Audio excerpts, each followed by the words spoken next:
Hi, I'm Christy Martell. This video is about compassion fatigue, also known as secondary traumatic stress, or also just known simply as burnout. It's a state of physical, emotional, mental exhaustion caused by long-term involvement in an emotionally demanding situation. Having worked in substance abuse field for over 12 years, first as a therapist, then as a program manager, being a mother of triplets also, I'm very well aware of what burnout feels like, especially for a nonprofit organization where at times you're doing more than, one person's job. There's a lot of demands on you at work, a lot of demands at home, and just simply, listening to people's problems all day long. You get to the point where you just don't even want to talk to anybody when you do get home. You can get, well, let's get back to the symptoms. You can have a lot of different symptoms. Some people just become really hopeless. Others have a decrease in experience of pleasure. Nothing seems to make them happy. They're constantly tired, constantly stressed, constantly anxious, maybe being sleepless, having nightmares, just simply having a negative attitude. This can cause at work for your performance to go down. You might start calling out a lot, just don't have that same desire to get to work to help people. You're just emotionally drained. It can have, such a detrimental effect on people both professionally and personally, with the things I just mentioned about, being a decrease in productivity, problems focusing. You just start feeling bad about yourself at times too, or that you're not doing any good. What you can do to avoid being in that kind of situation, and I know that we have our teachers talk to us constantly when we're in our undergraduate social work classes, now again in our graduate classes. People talk to us about self-care, but we hear it, but sometimes we don't actually listen very well. We want to take care of other people, but you can't take care of anyone else if you don't take care of yourself. When you give and of yourself, you give until you have nothing left to give. If you don't take some time to put something back. The first and most important thing I think I can encourage anyone to do is create a self-care plan that's for you. Something that might be relaxing and something that might be considered self-care for me might be considered torture for you. So, know that no one thing works for everyone. You need to figure out the ways that you can make the best of what time you do have and help relieve stress without turning to substances or, alcohol or anything that's not healthy. I mean, of course, first, the basic part of self-care, I think, is, making sure you get enough sleep, eating well, trying to get some exercise, because sometimes as social workers, we sit at a desk 8-10 hours a day.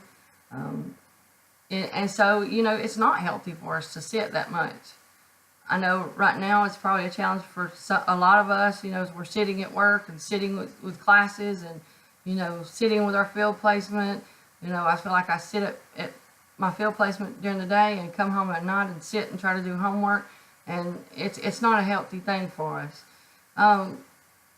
Especially if you've got kids at home, they can be so demanding at home also. Sometimes something just as simple as a 30-minute bubble bath can help.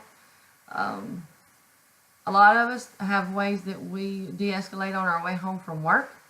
That's a good situation or a good opportunity to be able to do so. Sometimes just pulling over somewhere, going shopping for 20 or 30 minutes to be able to leave work at work when you do come home. Simply pulling over somewhere, bringing a book with you, reading the book for 20 or 30 minutes before you get home, taking that time before you get home to be able to just, like I said, to leave work at work. Those are things that you can do to help yourself. Going to a Bible study, going for a girls' night out, a shopping trip. Again, everybody's self-care is going to look different. I actually was able to participate in a workshop at an ASADS convention, which they actually had there in Tuscaloosa several years ago, where we spent all day talking about compassion fatigue.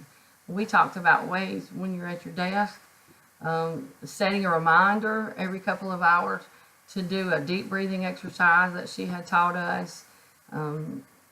Also, maybe getting up, walking around, doing some neck exercises and back exercises that she had showed us. You know, I like what she said about setting a reminder, because sometimes when you're busy at work, you don't take the time to do that. Sometimes we'll sit hours on end, sitting there eating our lunch, trying to get through with what we need to do. When in essence, if we would get up and take 10 minutes to walk around, and just move around and move our muscles, that'll do a lot for the stress. Another important thing I think that every one of us need to learn, and that is how to say no. I mean, sometimes we give, at work, at home, other people may ask for us to speak to people at an event.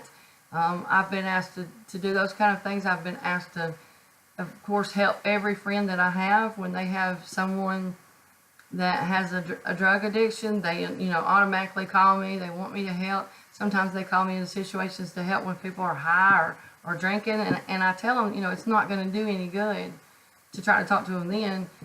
But they keep insisting. But something, once I learned how to tell them no, that this wasn't a good time, or how I learned to put my phone to the side and just not answer calls and not answer texts, and make that time about me and my children or what I needed to do.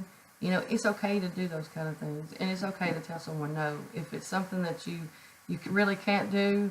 There's only 24 hours in a day, and so you need to learn how to do what you need to do, but also learn how to take care of yourself. So what they preach to us about in classes about self-care is very, very important.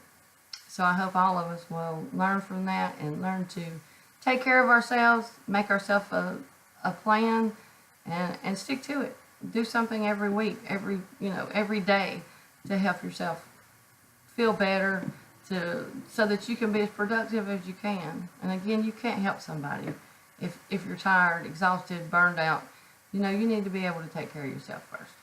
Thanks. I hope everyone has a great weekend, or great rest of the week and great weekend. Thanks.